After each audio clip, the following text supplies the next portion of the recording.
ada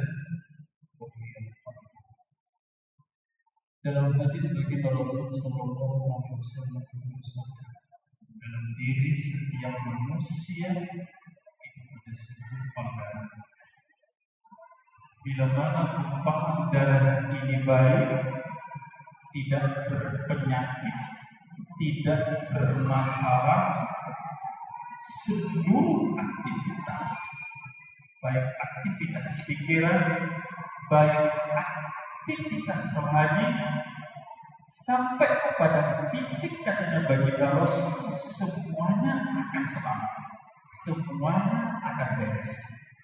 Tetapi kalau umpama ini, katanya baginda Rasul, berpenyakit, bermasalah, maka seluruhnya, baik pikiran, baik sikap kita, tindakan kita, pandangan kita, ucapan kita rusak, kata baginda Rasul. Ala, ketahuilah apa itu?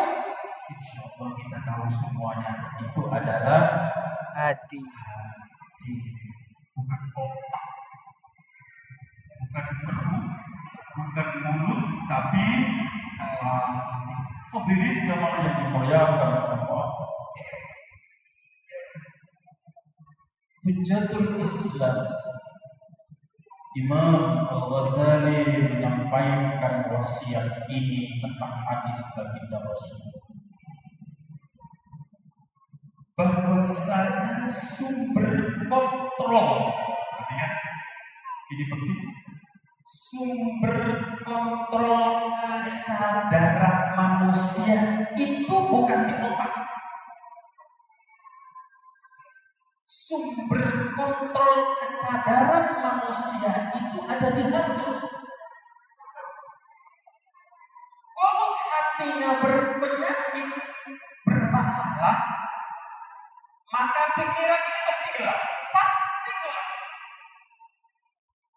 Emosi pasti ada, gampang marah, kontrol, macam-macam, karena hati rusak, berpenyakit.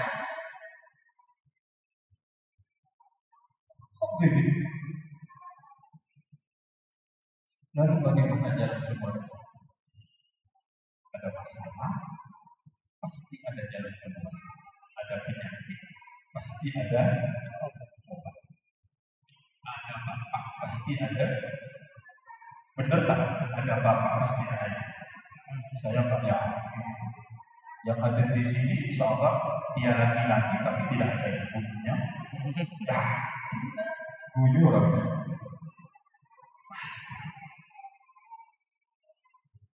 Tapi kalau dia mau, ada bapak pasti ada ibu. Ada penyakit pasti ada obat. Oh, jadi jamaah yang dimuliakan. Puasa.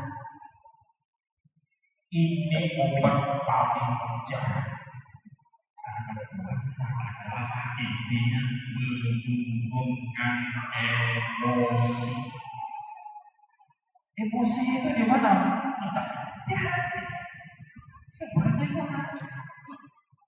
Makanya saya sering katakan, jenengan sehari puasa, lapar, dahaga karena lapar, tapi waktu malam jenengan cor-coran isi bensin ke perut kita. Berusaha sebanyak mungkin untuk masuk ke dalam perut kita, khawatir besok lah. Minum sebanyak-banyaknya, khawatir besok. Kalau baginda Rasul itu kurma dulu, baru air sisa. Sholat maghrib berdoa, karena di situ kamu sholat. Baru ada sedikit baru sholat. Itu baginda Rasul. Sama juga begitu. Hadirin jemaah rahimahumullah. Lalu apa proses obatnya? Perhatikan, ada 3. Masih waktu sebelumnya. Ada 3. Pertama, taubat. Tetapi harus sadar dulu bahwasanya kita itu berpenyakit. Apa penyakit hati? Iri, dengki. Oh, Oh ini penyakit. Ada tetangga bisa punya mobil. Oh, sumbernya. Ini dia itu miara burung.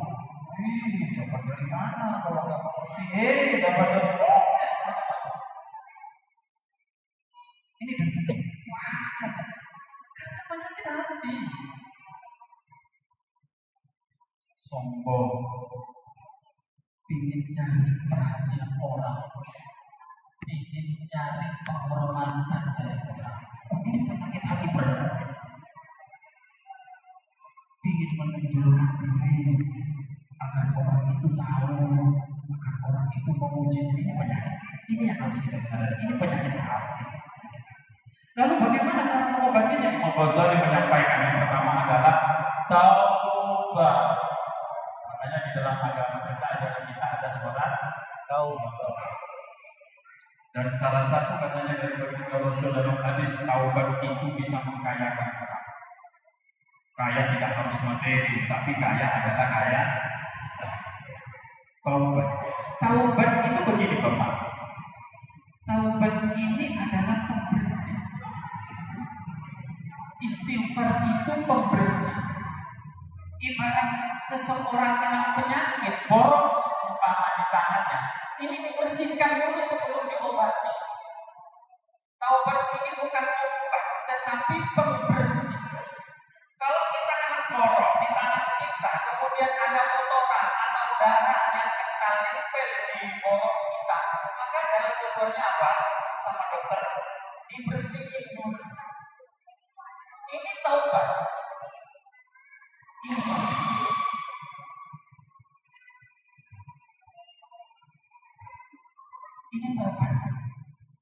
Lalu yang kedua apa? Yang kedua adalah zikrullah. Zikir kepada. Zikir tidak sekedar lisan, ucapan saja.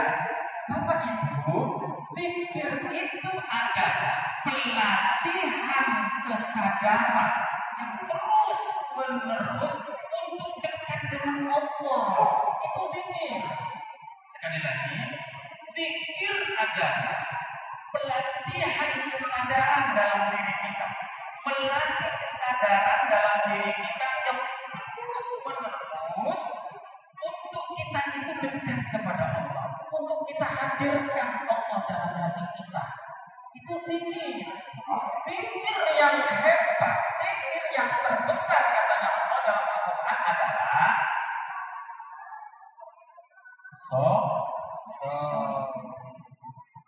zikir yang terbesar itu koneksitasnya apa ya istilahnya?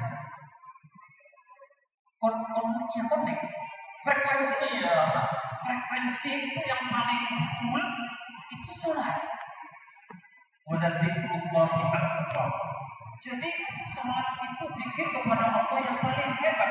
Kalau dengan kemudian zikir pikirannya itu tak sholat, pikirannya kemana-mana, artinya jenengan tidak menghadirkan Allah, padahal jenengan sholat.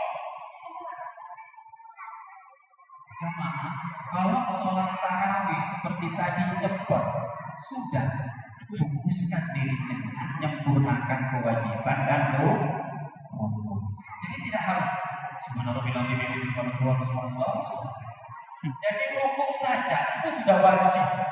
Yang sunnah itu adalah bacaan subhana rabbiyal azim. Subhana rabbiyal a'la itu sunnah. Silakan baca, silakan nggak baca, terserah. Tetapi itu wajib dengan sujud. Jadi jangan salahkan, tak usah diguyu ketika ada imam cepot. Allah Akbar, asal Allah. Nah, itu namanya itu olahraga. Ya, itu yang kedua. Yang terakhir, yang ketiga adalah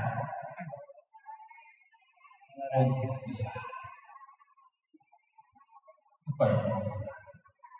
Ini yang dilakukan oleh baginda Rasul Sallallahu Alaihi Wasallam setiap hari dalam kehidupan. Ketika ada goncangan, ketika ada curang dari orang-orang seperti itu. Uzlah. Uzlah. Uzlah itu di mana tempat uzlah ini? Di Gua Hira. Apa uzlah? Uzlah itu menyendiri.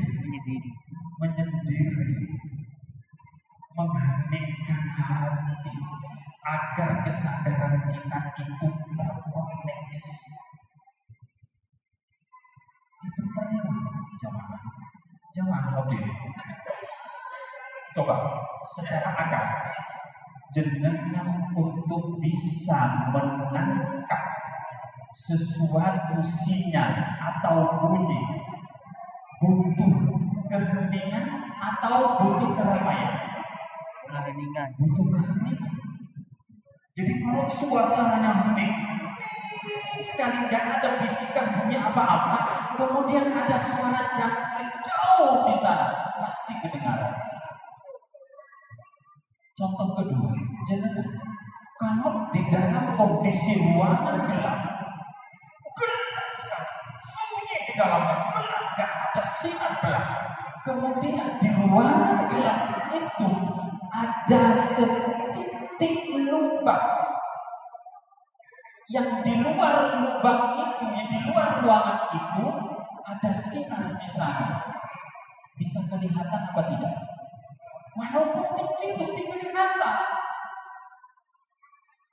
Inilah fungsinya tahajud, menyendiri jenengan di ruangan yang tersembunyi di rumah jenengan. Inilah kemudian gunanya uzlah, mengheningkan. Kalau di dalam upacara mengheningkan cipta, kita tidak mengheningkan hati. Kapan? Waktu malam. Sembunyi jenengan di dalam hadis baginda Rasul, buatlah tempat sholat yang paling tidak dilihat oleh manusia. Jenengan buatlah sholat itu sendiri. Di situ kualitas iman kita dipertanggungjawabkan di dia iman dina kita sendiri. Wajarlah di depan orang tua. Oleh kayak orang kena encok di depan mertua. Kalau sendiri langsung. Jadi yang ketiga adalah uzlah. Ini obat untuk